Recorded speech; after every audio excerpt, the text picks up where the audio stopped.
네, 안녕하세요. 전공수학 가르치는 이정훈입니다. 오늘은 행렬에 대한 연산 소개하는 시간인데, 행렬에 대한 연산 첫 번째 시간으로 더하기 연산에 대한 소개를 해보도록 할게요. 일단 행렬에서 더하기 연산을 어떻게 정의하냐. 그러니까 이제 고려를 해봐야 될 건 뭐냐면, 우리가 중고등학교 때 보통 더하기나 곱하기 같은 경우에는 숫자 위에는 보통 잘 안 하죠. 그러니까 옛날에는 행렬이라는 거를 교육과정에서 배웠었는데 요즘 교육과정에서는 또 배우지 않잖아요.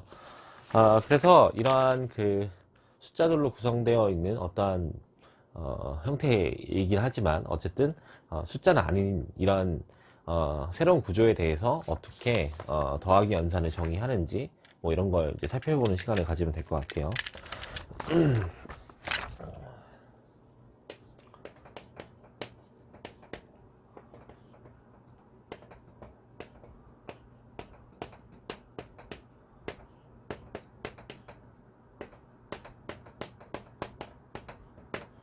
자, 이렇게 행렬 두 개를 더하는 상황으로 표현을 해보죠. 그 다음에 일반적으로 이제 표현을 해보면 좋을 것 같은데, 일단 이렇게 성분들이 뭐 각각의 구성되어 있는 행렬인데, 예를 들어 이런 경우에 대한 더하기 연산 정의 상황을 생각해 볼 수가 있고, 이게 1, 2, 3, 4가 있고 1, 2, 3, 4, 5, 6 이런 경우를 이제 고려해보고 싶은데, 이런 상황에서 더하기 연산을 정의하는 게 의미가 있을까? 이건 좀 애매한 부분이 있어요.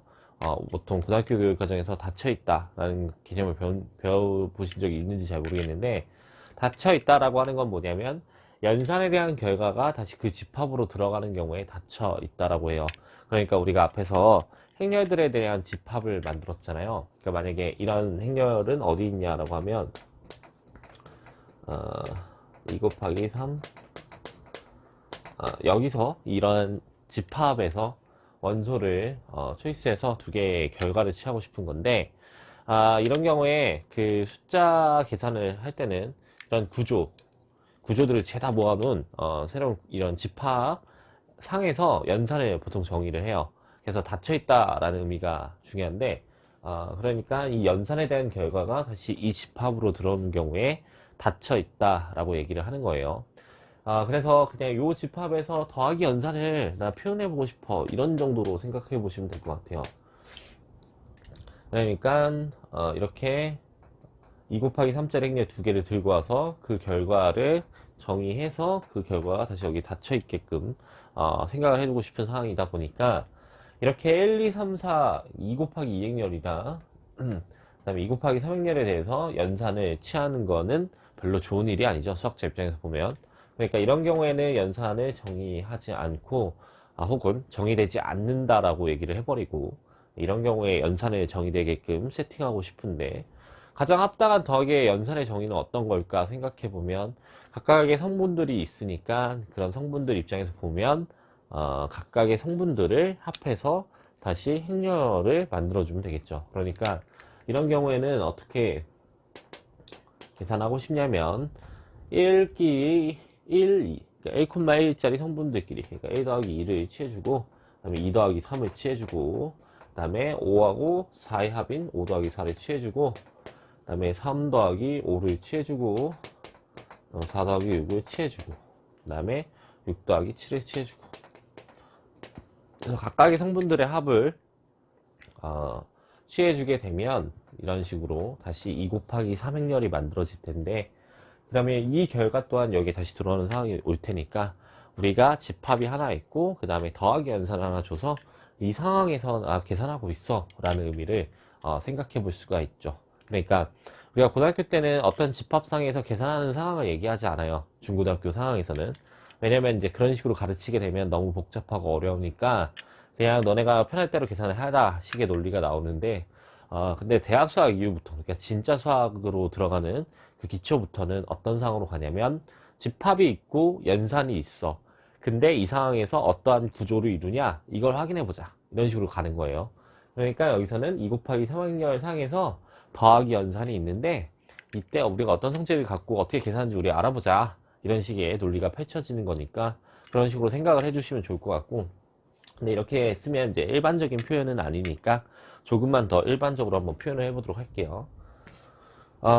이런 건 이제 정의가 안 되는 거니까 할 필요가 없는 거고, 우리가 더하기 연산을 준다고 하면 일단 집합이 있어야 된다고 했잖아요. 그럼 난 m 곱하기 n짜리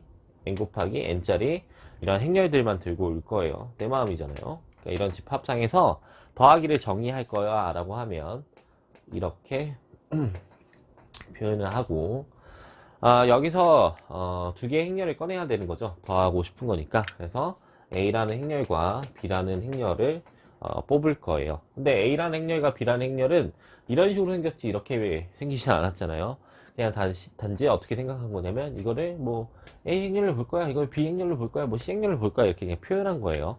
그러면 결국 이 A, B라는 행렬도 각각의 성분들을 갖고 있는 행렬 구조일 테니까 걔에 대한 표현을 취해보면 A, I, J 그 다음에 B, I, J 이런 식으로 성분들이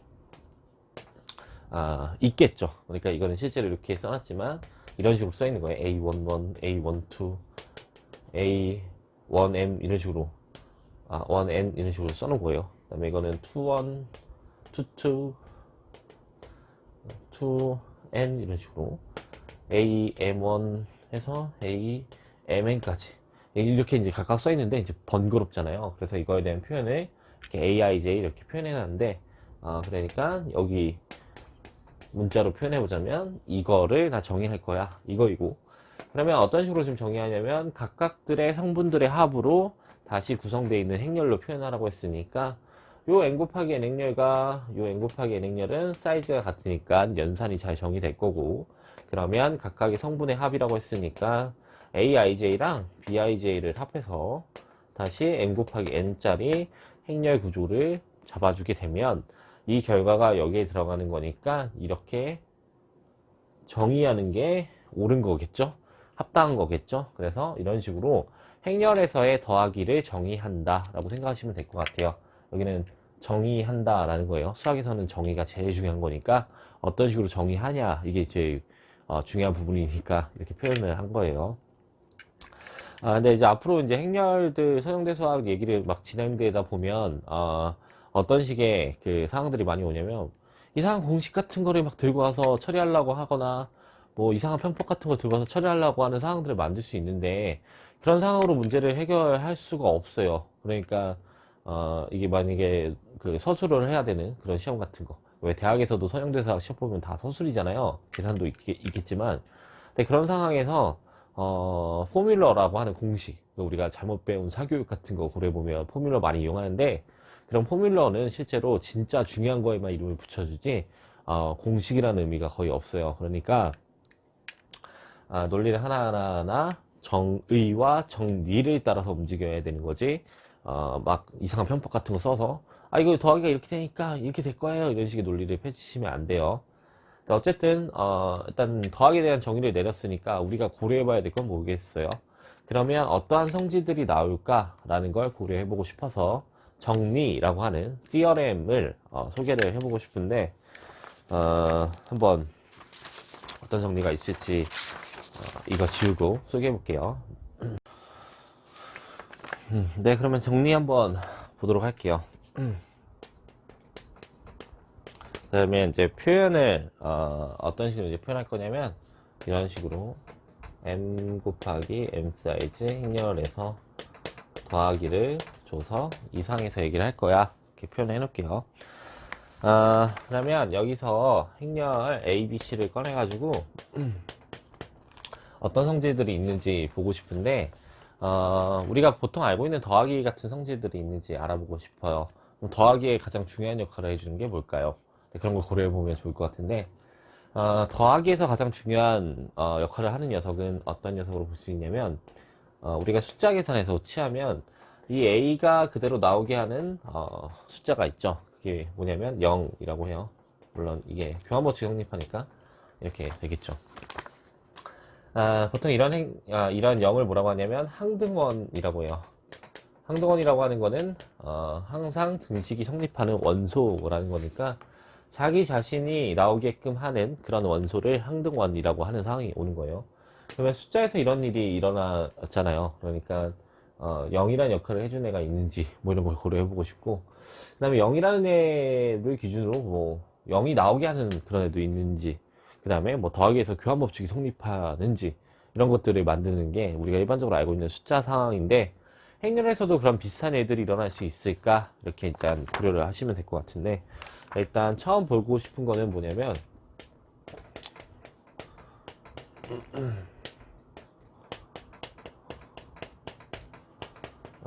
1번 상황은 이렇게, 앞에 먼저 더한 거랑 뒤에 먼저 더한 거에 대한 결과가 같아진다 라고 하는 상황을 먼저 주죠.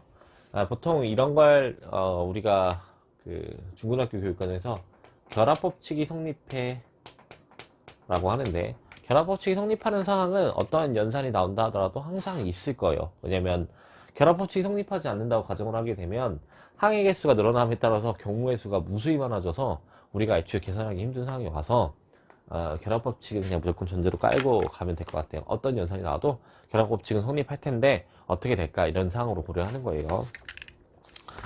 두 번째로 교환법칙이 성립하냐.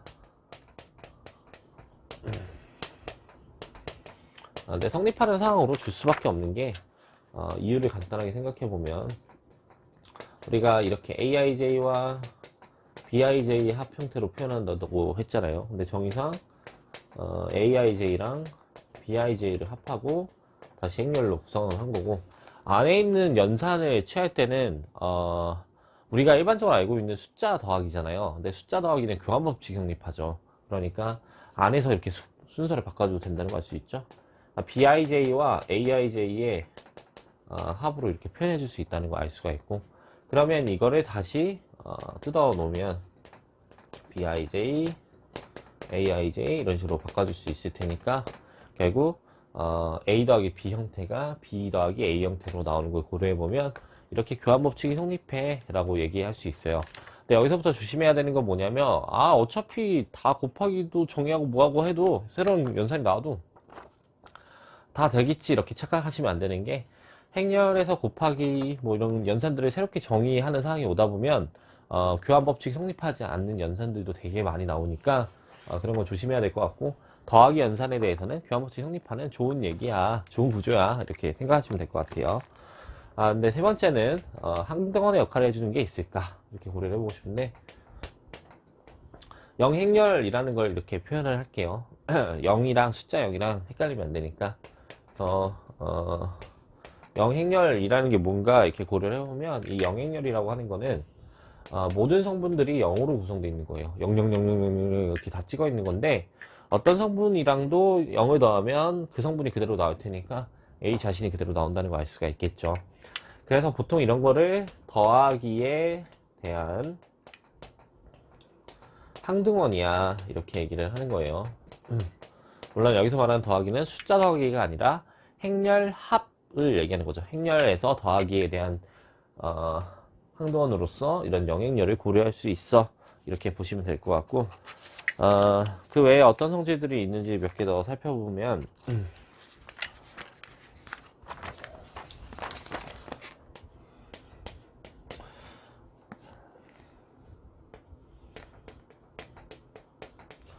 좀 이런 표현을 줘보고 싶은데, 여기서 얘는 숫자예요. 우리가 행렬과 일종의 벡터 정도로 볼 수 있어서 스칼라베라는 의미를 줄 수가 있는데, 예를 들어 AA 이렇게 놓으면 스칼라베가 되어 있는 행렬 A의 상황인데, 원래 AIJ라는 성분이 이렇게 있고 A라는 걸 이렇게 곱한다는 건 뭐냐면, 모든 성분에다가 A를 곱해주는 걸로 보는 거예요. 그러니까 A, AIJ 이런 식으로. 이거 빠졌네요. 이건 이제 스칼라 곱이라고 하는데, 행렬에서도 어쨌든 스칼라 곱이라는 걸 정의해요. 그래서 이렇게 표현됐을 때 어떤 성질을 갖게 되냐면, 분배를 취해줄 수 있다. 그래서 AA와 AB의 결과가 같아져, 이렇게 얘기를 할 수 있어요. 물론 이런 상황들이 보통 직관적으로 다 와닿기 때문에 다 증명을 해볼 필요는 없을 것 같고, 그 외에 몇 가지 성질이 더 있냐라고 하면, 이렇게 스칼라베가 되어 있는 것도 결합법칙이 성립한다. 근데 여기서 이제 순서도 바꿔도 상관없어서,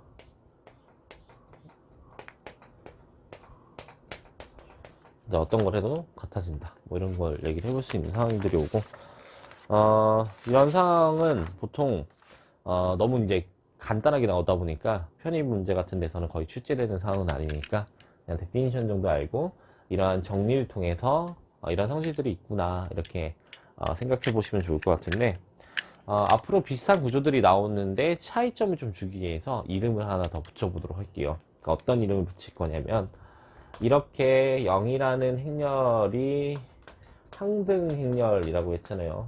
항등원. 그러니까 원인데 원소가 행렬이니까 항등 행렬 정도로 볼 수 있는 거죠.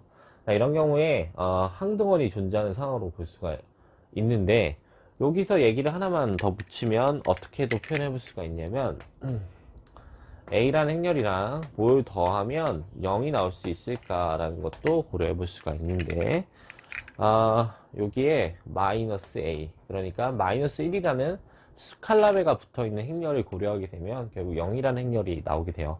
그래서 이거를 뭐라고 하냐면 더하기에 대한 A의 역원이라고 해요. 항상 연산에 대한 역원이라고 해야 돼요. 이 연산에 대한이 빠지고 역원 이렇게만 기억하시면 나중에 연산이 여러 개가 됐을 때 헷갈리기 시작하니까 절대로 안 돼요. 그래서 이렇게 더하기에 대한 역원을 보통 가지면서 항등원을 가지는 이런 상황이 왔을 때 얘를 뭐라고 하냐면 분이다 라고 보통 얘기를 해줘요. 이름을 이렇게 붙이는 거는 그냥 표현을 편하게 하기 위해서 하는 거지, 너무 어렵게 생각하시지 말고 뭐야 군은 또 뭐야 뭔 소리야 이렇게 생각하시지 말고, 그냥 더하기에 대한 항등원이 존재하면서 모든 원소에 대해서 역원이 존재하는 이런 상황이 오면 얘를 그냥 군이라고 부른대 라고 정도만 아시면 될 것 같고, 그러면 행렬이 있을 때 더하기 연산만 들고 오고 그 구조를 보게 되면 결합법칙도 성립하고 교환법칙도 성립하고 더하기에 대한 항등원도 존재하고 그 다음에 더하기에 대한 역원도 존재하는 상황이어서 그냥 군이라고 얘기한다 이렇게 얘기하는 정도로만 보시면 좋을 것 같아요. 그냥 말하다가 혹시 군이라는 얘기가 나올까봐 소개를 한 거예요. 오늘은 여기까지 일단 소개하는 시간을 갖도록 하고, 다음 시간에 곱하기 연산에 대한 소개하면서 찾아뵙도록 하겠습니다. 감사합니다.